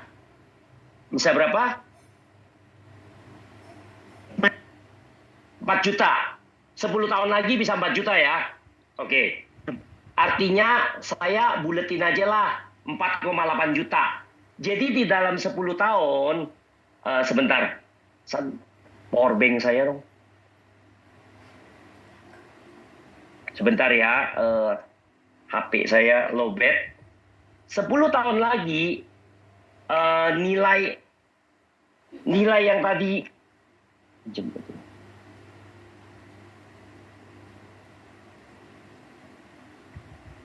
nilai logam mulia yang tadinya 2,4 juta bisa jadi 4,8 juta. Artinya 1 jadi 2. Ada yang berani jamin nggak? 10 tahun, 1 jadi 2. Saya mau taruh. Kebetulan lagi ada, ya kira-kira bisa setengah kilo lah. Lumayan ya. 1M bisa jadi 2M 10 tahun. Ada yang berani jamin? Nggak ada ya? Oke. Jadi, sekali lagi ya, ini yang saya biasa lontarkan ke nasabah. Saya ajak mereka diskusi. Nah, ini teman-teman masih pada, ya, aku lah ya, karena di Zoom ya. Tapi kalau kita ketemu nasabah, dia bilang, bisa loh, emas tuh bisa naik 5 kali lipat loh. Berapa tahun lagi? 10 tahun lagi. Bu, kita lontarkan pertanyaan, apakah jamin Bu? Ibu pernah ketemu penjual emas yang berani jamin nanti 10 tahun lagi bisa naik jadi 24 juta. Hari ini 2,4 juta. Nah, saya adalah orang properti. Ya, Tony orang properti dan beberapa teman di sini ada yang orang properti. Beberapa tahun lalu properti bisa naik dengan spektakuler. 1 jadi 10. Itu sekitar 15 tahun. 1 jadi 10. Nah, tetapi hari ini kalau kita ketemu orang properti, 1 bisa jadi berapa? Nggak ada yang bisa berani jamin. Tapi biasanya ngomong ini pasti bisa naik. Dan mudah-mudahan naiknya bisa kayak dulu 1 jadi 15. Tapi nggak pernah ada satu instrumen pun selain yang tadi, deposito dan obligasi. 2 itu karena returnnya kecil dan itu memang dari pemerintah itu dijamin. Tetapi kita kalau bicara deposito, kalau kita tarik yang panjang deposito, itu paling panjang 3 tahun. Nggak ada deposito dikasih 5% atau 6% selama 10 tahun. Nggak ada. Kalau obligasi ada. FR 30 tahun. Ada yang 40 tahun. Ya, jadi sekali lagi, menurut saya, sesuatu yang fix hanya obligasi. Yang bisa ditarik panjang. Tetapi, returnnya tidak pernah lebih dari 10%. Paling tinggi sementara 8,5%. Oke, itu pun belum dipotong pajak obligasi 10%. Jadi kalau 8,5 dipotong 8,5 ya kira-kira 7,5 lah. Nah, 7,5 kalau kita punya 1 mau jadi 10 digulung dengan 7,5%, kira-kira 1 jadi 10 itu 10 tahun kemudian. Sorry, 1 jadi 2. Ya, maksud saya duit saya kalau 1M mau jadi 2M itu 10 tahun kemudian. Jadi kalau yang fixed rate itu satu cuma jadi berapa? Ini teman-teman semua ngerti ya. Satu jadi berapa itu maksud saya modal saya berapa, saya taruh di sebuah investasi bisa jadi berapa kali lipat gitu. Ya, saya beli emas bisa jadi berapa kali lipat. Ya, contoh saya duit 1M tak beliin emas. Suatu hari harga emas naik. Nah, 1M saya tentunya ikut naik kan. Nah, jual suatu hari berapa nilai jualnya? Itu yang namanya satu jadi berapa. Nah, sekarang itu pertama, tidak ada satu instrumen pun di luar obligasi dan deposito yang berani memberikan jaminan satu jadi berapa. Kedua, mengenai waktu, tidak ada satu instrumen investasi apapun selain obligasi dan deposito tadi yang bisa memberikan jaminan waktu satu jadi berapanya kapan. Oke, sekarang apa yang saya ingin sampaikan ke nasabah Cynthia yang tadi, yang dimana saya ingin membuat dia yang sudah kaya bertambah kaya. Dia adalah orang yang mencari instrumen investasi yang tepat. Nah, yang saya bisa cerita adalah di kita ada yang namanya paper asset. Pertama, satu jadi berapanya adalah sesuatu yang pasti.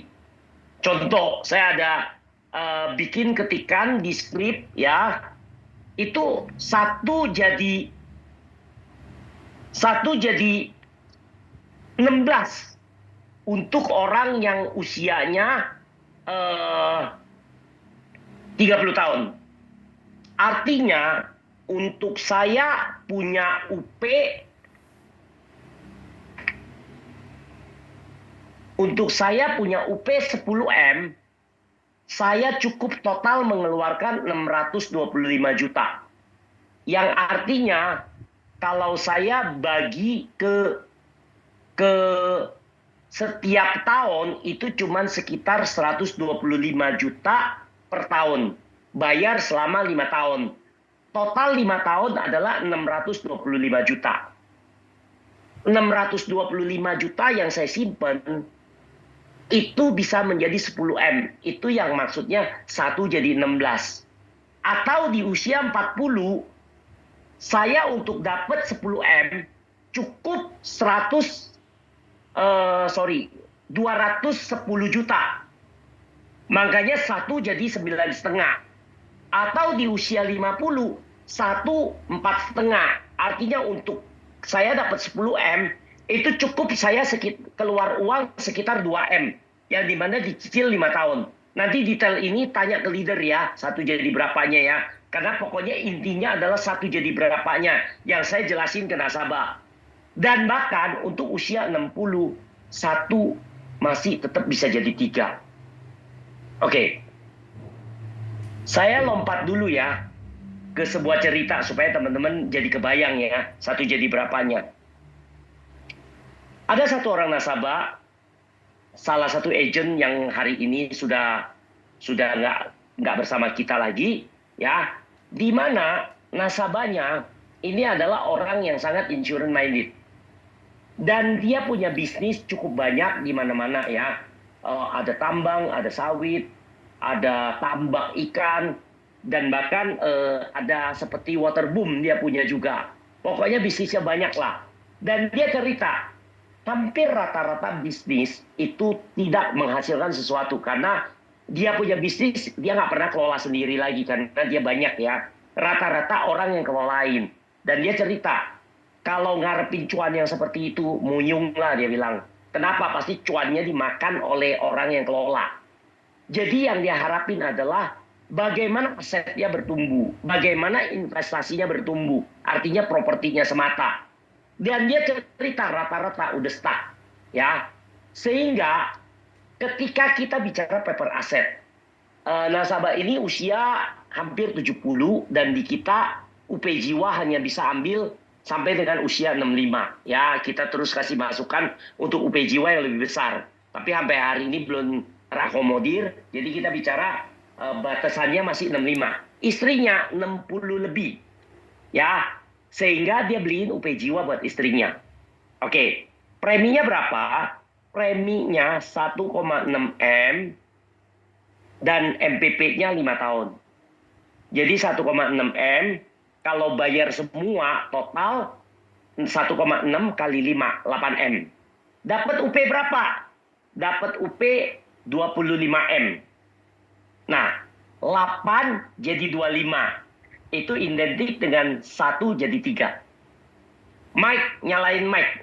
Michael, nyalain Mike. Mike, 1 jadi 3 menarik gak, Mike? Menarik dong. Menarik ya. Tetapi belum tentu kalau jangka waktunya nggak jelas. Jadi hal yang pertama ya, instrumen kita yang namanya paper asset, itu punya kepastian 1 jadi berapa. Sedangkan instrumen yang tadi, kita udah sharing ya, emas, properti, logam, forex, ya reksadana, nggak pernah 1 jadi berapanya itu pasti. Iya. Ya. Nah, kalau kita 1 jadi berapanya pasti. Kita bikinin ilustrasi usia dia berapa. Dia bawa 10 M, pasti keluar preminya berapa. Dan itu pasti, 10 M-nya pasti. Oke? Betul ya Mike ya? Ya. Nah, sekarang yang kedua, kepastian waktunya. Ada nggak, Mike? Nggak ada. Bahkan harga emas pun orang lupa ya, di beberapa dekade sebelumnya tuh ada harga emas tuh turun drastis loh. Ada yang 45%, ada yang 50% gitu kan. Oke, aku nggak mau bahas itu, Mike. Tapi poinnya adalah sekarang paper asset. 1 jadi 3 yang aku bikinin si ibu tadi, 1,6 M, total bayar 5 tahun 8 M, jadi 25 M. Kalau kita bicara tentang instrumen investasi kepastian waktunya ada nggak? Ada. Kenapa bisa ada, Mike? Kalau paper asset kan kapanpun dia meninggal, katakan umur manusia berapa? Waktu. Nah, itu dia. Mike udah langsung jawab ya. Jadi kepastian waktu di paper asset ini adalah sesuatu yang sebenarnya sudah ada prediksi yang boleh dibilang 50% atau 60% akurat. Yaitu apa? Teman-teman bisa langsung ketik di handphone teman-teman, angka kematian orang Indonesia rata-rata menurut data statistik Indonesia. Itu pasti keluar 72,3. Artinya orang Indonesia rata-rata meninggal di usia 72,3. Nah, nasabah tadi juga berkata sama. Ya, usia manusia berapa sih? Paling 75, cicak go, dia bilang. Ya, artinya gua taruh duit 1,6 M, bayar selama 5 tahun, total 8 M, ya 75 sudah jadi jigo M. Bolehlah, dia bilang. Daripada gua taruh di berbagai instrumen. Makanya pada saat itu sebenarnya dia mau lebih dari 25 M. Dia bilang berapa M yang Sequis bisa kasih saya mau ambil. Cuman memang sayangnya Reas cuman kasih 25 M. Ya. Nggak apa-apa dan nanti ini aja. Lanjut yang kedua. Nah, jadi inilah yang menjadi sesuatu yang apa ya? Yang menjadi bahan pertimbangan dia. Makanya dia langsung putusin oke. Nah, sekarang saya cerita apa yang terjadi. Ternyata dia bayar cuma 2 kali. Alias 1,6 M kali 2. 3,2 M. Dan ternyata dia usianya misalnya 62. Dia nggak perlu tunggu 13 tahun. Usia 75 baru meninggal. Ternyata 2 tahunan sudah jadi 25 M. Makanya ini sebagian teman-teman yang sudah pernah jadi agent sejak tahun 2021. Di tahun 2021 kita ada satu teaser klaim 25 M. Nah, itulah dari nasabah ini. Dan nasabah ini setiap saya berkunjung ke kota tersebut pasti leader bareng dengan saya dan pasti ngobrol tentang instrumen apa yang lagi bagus, bagaimana masalah teks dan lain sebagainya. Nah, ini yang menjadi sebuah contoh yang dimana ya, sorry aku ada salah ketik ya, harusnya 1,6 M. Ini tulisnya 1,06 ya di slide ya, nanti saya perbaiki. Nah, inilah kisah nyata mengenai perihal tersebut. Makanya aku berharap nanti ini, kalau hari ini kurang jelas, nanti tanya leadernya lagi. Karena cerita tentang ini, semua leader rata-rata tahu bagaimana 8M menjadi 25M. Nah, ini adalah satu contoh yang menjadi fakta, yang bisa diceritakan. Nah, kemudian berikutnya apa? Ya, kepastian waktu tadi. Sebenarnya kalau dia nggak apes, kalau menurut suaminya, apes banget. Kanker cuma stadium 3, kanker payudara pula lagi, bisa meninggal. Jadi sekali lagi ya teman-teman ya, buat orang kaya, kanker stadium 3 itu remeh-temeh. Kenapa? Karena mereka check up-nya teratur. Dan nasabah ini check up sangat teratur, 6 bulan sekali pasti ke Mount E. Pas dia meninggal aja dia terbang ke Mount E pakai jet pribadi. Pulang dari sana, suaminya pulang ya karena istrinya meninggal di sana di Mount E. Pulangnya aja juga naik jet pribadi.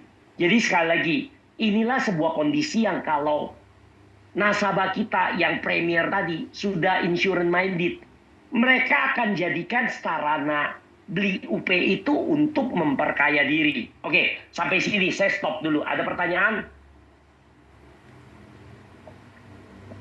Teman-teman jangan takut ini ya, jangan takut over ya, karena Pak Dadi tadi ada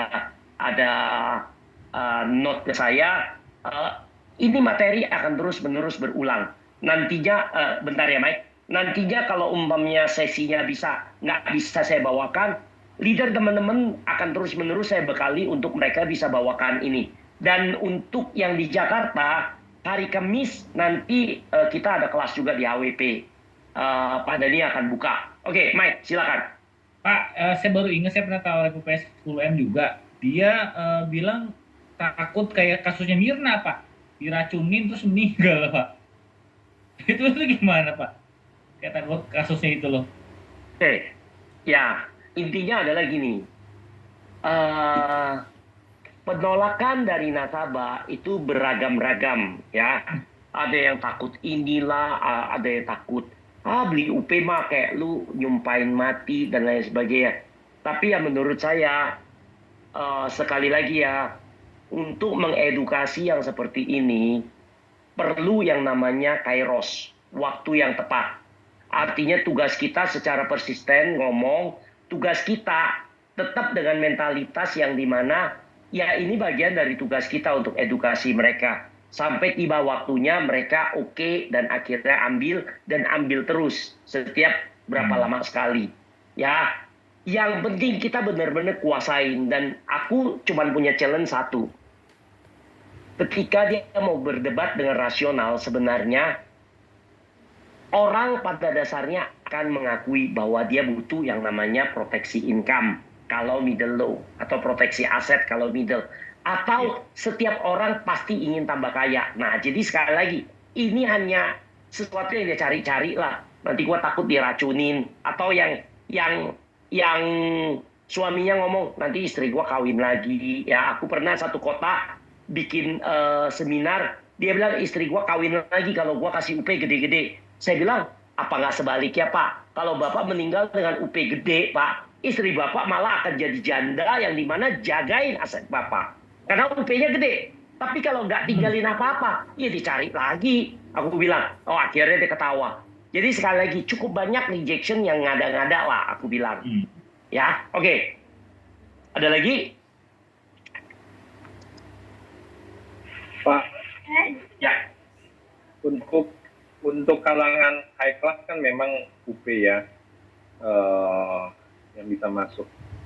Tapi untuk kalangan menengah sampai menengah bawah, artinya mereka kan masih mikirin kontinuitas income ya. Artinya bukan hanya meninggal, tetapi kalau dia sakit kritis. Nah, kita punya produk kan ada Premier, ada Infinity.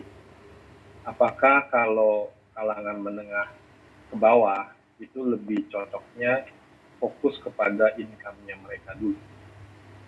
Ini bagian dari income protection. Aku mungkin jelaskan dengan dua konsep ya. Satu adalah konsep saya sebagai nasabah. Ketika saya pertama kali mengerti insurance, hal yang saya jaga adalah apa? Pertama adalah produk kesehatan. Karena menurut saya ini sesuatu yang nggak sekali, bisa berulang kali. Dan ini jumlahnya benar-benar tidak bisa kita estimate. Bisa nol, bisa juga kecil, tapi bisa juga sampai kita jual semua aset kita nggak pernah cukup. Makanya hal yang pertama saya beli ketika saya sadar tentang pentingnya asuransi adalah asuransi kesehatan. Nah, kemudian kedua, saya justru berpikir yang berbeda dengan apa yang Pak Dhani sampaikan. Kalau tadi asuransi kesehatan itu ibarat striker, ya striker yang nyerang, yang jagain penyakit-penyakit, berbagai musibah dan lain sebagainya. Pokoknya biaya-biaya rumah sakit yang gede, yang menakutkan dihajar sama striker. Nah, ujungnya aku jaga pakai kiper yang bagus. Kiper itu bicara apa? UP jiwa. Justru sebaliknya, dan kalau aku tuh gak ya ini Feni nggak tahu ikutan atau enggak. Kemarin compare dengan MSIG yang dimana produknya dia bikin whole life combine dengan penyakit kritis. Dan aku tahu Sofi kita kalah, dan ya mau Premier ataupun Infinity kalah. Aku hajar apa? Aku hajar dengan UP Jiwa 3M. Ya, jadi aku mulai cerita bahwa penyakit kritis adalah sesuatu yang belum tentu terjadi pada semua orang. Tapi UP Jiwa atau kematian itu pasti terjadi atas semua orang. Ya, jadi aku lebih suka kipernya aja dikuatin. Makanya produk tersebut aku bikin premi sama dan dapat Smart Life UP 3M. Dan aku suruh Feni hajar ininya, hajar penyakit kritisnya, dan hajar yang kedua whole life dia bikin whole life sampai 75. Saya bilang lebih penting menerima uang di 75 meskipun nggak mati, atau habis 75 tunggu beberapa tahun lagi pasti mati punya kok, tapi dapatnya 3M. Silakan pilih, dan menurut saya kita pasti menang. Nggak tahu Feni udah laporan belum, kalah atau menang, closing atau enggak. Nah itu, jadi sekali lagi kalau berpikirnya aku, semua segmen sebenarnya butuh UP.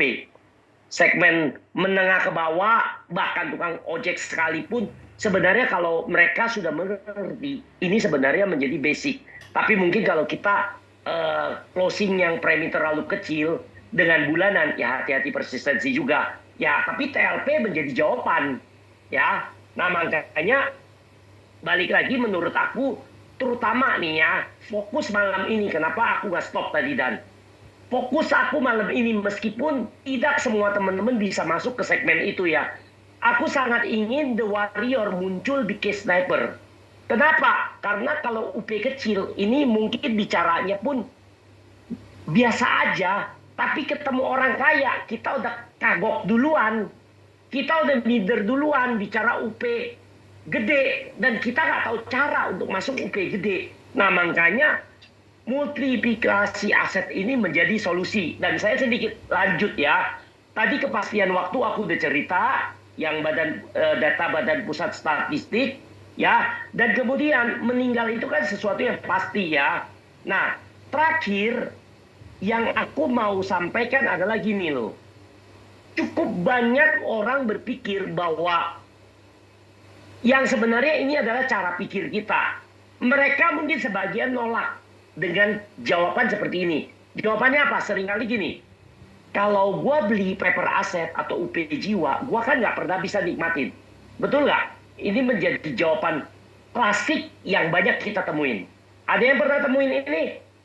Kita nawarin UP, mau middle atau middle low atau bahkan middle high. Jawaban mereka, ngapain gue beli UP? Yang nikmatin bukan gue. Mendingan gue beli yang lain yang bisa gue nikmatin. Betul nggak, teman-teman? Nggak ada yang komen? Betul, Betul, Pak. Pak. Betul sekali. Betul ya. Sekali ini betul ya. Nah, jawaban saya simpel. Orang yang punya logam mulia banyak berkilo-kilo, dia nikmatinnya gimana? Apa dia pelukin logam mulianya tiap hari? Dia gosok-gosok? Wih, seneng lo lihat logam mulia gua sudah ada 20 kilo. Atau yang punya propertinya banyak, dia kelilingin rukonya satu persatu. Ya, kemarin ketemu agennya Bu Selti yang jual apartemen, sekali jual 1 tower. Ya, apa 1 tower itu terdiri dari misalnya 200 unit. Ya, dia tinggalin satu-satu. Hari ini tinggal unit ini ya, besok pindah. Supaya gue bisa nikmatin semua. Yang punya properti banyak, orang kaya yang punya properti banyak, orang kaya yang punya logam mulia banyak, orang kaya yang punya aset apapun yang banyak. itu bentuknya semua dalam bentuk apa? Kertas. Bahkan sebagian dari aset mereka, boro-boro nikmatin, mereka nggak pernah lihat. Tapi apa yang mereka maksud nikmatin? Pertama, mereka menjadikan itu sebagai alasan untuk, ya gue belum setuju penuh bahwa paper aset itu bagus. Kedua, bisa jadi mereka nggak pernah tahu bahwa ini sama seperti ruko. Sewaktu-waktu mau jual bisa. Sewaktu-waktu mau digadaikan untuk pinjam uang bisa. Ketiga, mereka juga tetap nikmatin hidup. Karena apa? Nggak pernah ada orang kaya yang semua duitnya disimpan di emas atau di properti dan lain sebagainya. Pasti ada serpihannya yang mereka nikmatin untuk nikmatin hidup. Jalan-jalan ke luar negeri setahun berapa kali, makan di tempat mewah, beli mobil mewah, dan lain sebagainya. Ya, Hotman Paris beli Lamborghini untuk nikmatin. Ya, dia belum beli pesawat jet pribadi ya, dia masih naik bisnis kelas. Ya, tapi suatu hari misalnya dia beli pesawat jet pribadi, katakan itu 1 T. Ya, itu menandakan aset dia mungkin dari ribuan T. Tapi sementara dia belum beli pesawat jet pribadi, karena jet pribadi ratusan miliar sampai yang mewah banget bisa capai 1 T. Dia masih naik pesawat yang namanya bisnis kelas atau first class. Ya, nah itu gambaran. Bahkan seorang Hotman Paris pun, ya dia udah, kan dia cerita ruko dia berapa banyak, aset dia berapa banyak. Apakah dia beli aset itu untuk tiap hari dia tongkrongin? Kan enggak kan. Yang dia tongkrongin cuma villa dia di Bali. Dan aku juga nggak tahu apa dia kalau ke Bali apakah masih nginep di villa itu. I don't think so, karena dia sewain. Nah, jadi semuanya aset itu sebenarnya nggak untuk nikmatin, tapi lebih tujuan untuk asetnya berkembang. Nah, apalagi kalau kita ngerti semuanya hanya selembar kertas. Yang saya maksud apa? Bukan kertas sertifikatnya, tapi lebih ke arah semua aset yang dimiliki si orang kaya itu tertulis ke yang tadi aku minta di awal ke Pak Tony. Ton, ada nggak laporan kekayaan yang terlampir di SPT? Semuanya just only written di sana. Di laporan SPT dia atau laporan kekayaan dia ada cash berapa, tabungan di BCA, tabungan BRI, tabungan di Standard Chartered dan lain-lain, obligasi ini, obligasi itu, properti ini, logam mulia, beli tahun berapa kilo, beli tahun berapa kilo, dan di bawahnya adalah total aset mereka. Yang mereka nikmatin, yang mereka cari tahu, oh tahun ini total aset gue udah berapa, itu doang. Jarang banget pengalaman saya ya yang ketemu beberapa orang kaya, bahkan mereka lupa, aduh gue dulu kayaknya gue ingat gue pernah ada ambil ya di sana ya, tapi nanti gue cari dulu sertifikatnya, gue juga lupa lokasinya di mana. Mereka aja kadang nggak tahu mereka beli properti di mana, mereka nggak tahu. Mereka mencarinya adalah, coba gue tanya, cek sertifikatnya, coba gue tanya si itu yang urus, si Akang dulu, Pak Joko aja saya ya, coba nanti gue tanya Akang dulu itu di mana lokasinya. Dia sendiri nggak tahu di mana. Nah, ini yang teman-teman mesti pahami, bahwa mereka sendiri sebenarnya pada umumnya nikmatinya apa? Mereka sangat menikmati ketika ruko yang mereka beli 1 M sekarang udah naik jadi 3 M. Ujungnya adalah yang mereka nikmati adalah bagaimana wealth mereka bertambah. Nah, jadi balik ke tadi.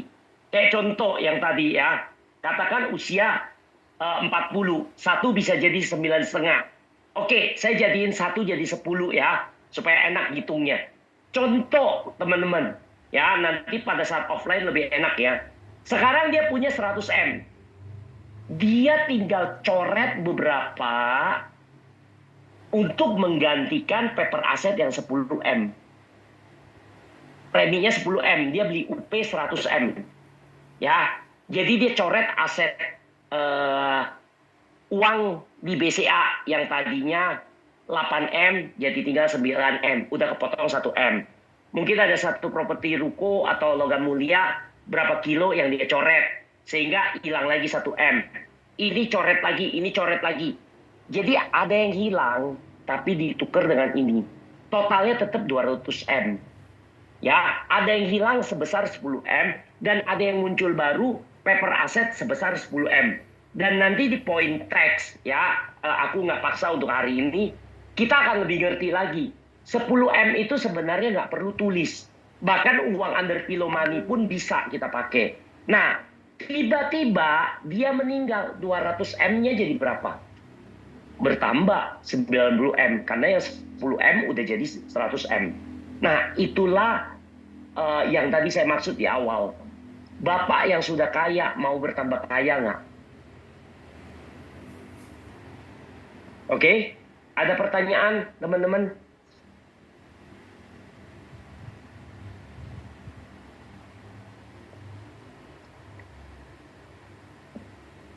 Tony, dapat clue-nya, Ton? Iya, betul. Ada pertanyaan, Ton? Nyimak aja, bagus sih. Nyimak aja.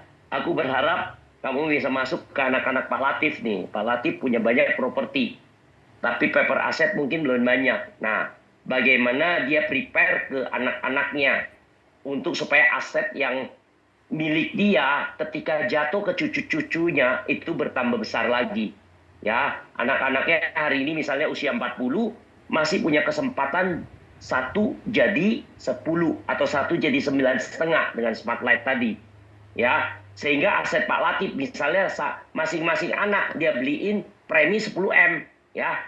Total dia ubah likuiditas aset dia yang ada di SPT 10 kali 3 30M.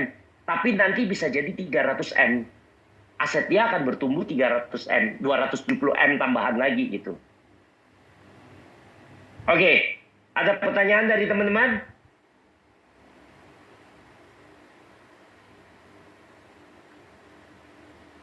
Mega?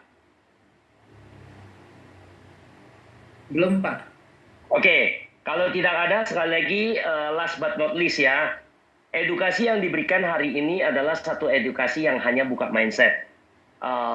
Tidak serta-merta membuat teman-teman menjadi pakar, ya, atau bahkan yang sudah pakar pun ketika kita bicara dengan nasabah tidak serta-merta membuat dia ngerti, ya, perlu proses untuk membuat dia ngerti. Dan bahkan yang sudah ngerti, sudah insurance minded pun seperti saya, sudah ngerti pentingnya asuransi jiwa, sudah ngerti tentang proteksi income, proteksi aset ataupun multiplikasi aset. Tapi apakah serta-merta membuat saya make decision langsung ambil? Kalau nggak didorong. Nah, makanya sesi hari ini juga buat teman-teman lebih berani mendorong nasabah untuk make decision. Kenapa? Karena kadangkala kita nggak pernah tahu ketika kita tunda kejadian seperti saya. Tiba-tiba medical check up hasilnya jelek. Atau tiba-tiba ngalamin sesuatu. Ada vonis, ada benjolan yang tiba-tiba muncul. Atau tiba-tiba dipanggil Tuhan. Dan sekali lagi, bicara tentang paper asset ini nggak cuman bicara tentang orang yang punya kelebihan. Ya, tadi pagi aku testimoni tentang suatu hari beberapa tahun lalu di Palembang aku pernah ketemu nasabah yang dibawakan oleh agent. Di mana dari agent itu bawa saya ketemu nasabah yang seperti apa? Nasabah yang bukan dalam kelebihan uang. Tapi nasabah yang sedang ngalamin apa? Ngalamin bisnis yang sulit. Dia punya sejumlah hutang. Tapi dia sangat ngerti. Tadi saya cerita, ketika kita KPR, bank pasti mensyaratkan kita untuk beli UP Jiwa. Nah, sedangkan ini adalah utang bisnis. Jadi yang ada di pikiran nasabah ini adalah, jangan sampai gua mati, tiba-tiba susah yang gua alami menjadi susah yang diwariskan buat keluarga gua. Sehingga apa? Dia berhitung dengan saya berapa UP yang dia bisa alihkan dari bisnis dia yang sudah seret. Dia tetap mau alihkan. Sekali lagi ya, dengan kondisi bisnis yang susah, dia tetap mau sisihkan sejumlah uang untuk proteksi utang dia. Jadi teman-teman kebayang ya pentingnya UP. Bahkan orang yang punya utang pun dia mau beli UP sejumlah utang dia. Dan akhirnya dia beli, dan ternyata aku dapat cerita tentang nasabah ini ya kemarin dari agent lain yang kenal dengan dia. Ternyata bisnisnya makin sulit. ya, yang dimana mungkin ya tadinya dia berpikir ya ketika dia sulit suatu hari dia dipanggil, tapi ternyata umurnya masih panjang dan bisnisnya makin sulit, utang dia makin kelilit, makin banyak, dan bahkan beban premi ini jadi beban dia. Dan kalau nggak salah dari Bu Melisa juga ada satu testimoni yang tersirat yang disampaikan ke saya ya, ada nasabah dia yang dalam kondisi kesulitan keuangan tiba-tiba meninggal. Dan bisa jadi semua utang tiba-tiba lunas. Ya, kenapa? Karena adanya sebuah UP. Sehingga aset yang tadinya udah dijadikan jaminan tiba-tiba menjadi sesuatu yang masih dinikmati keluarganya.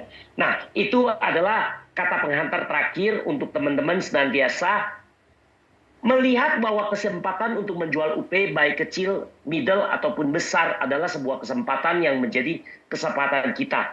Tinggal bagaimana kita upgrade skill kita di dalam teknik open mindset nasabah, dan kemudian ya tentunya mesti kuasain produknya. Itu yang saya bisa sharing untuk teman-teman di malam hari ini dan semoga bermanfaat. Silakan kalau ada pertanyaan, saya tunggu beberapa menit. Kalau nggak ada, mungkin kita akan akhiri malam ini. Thank you.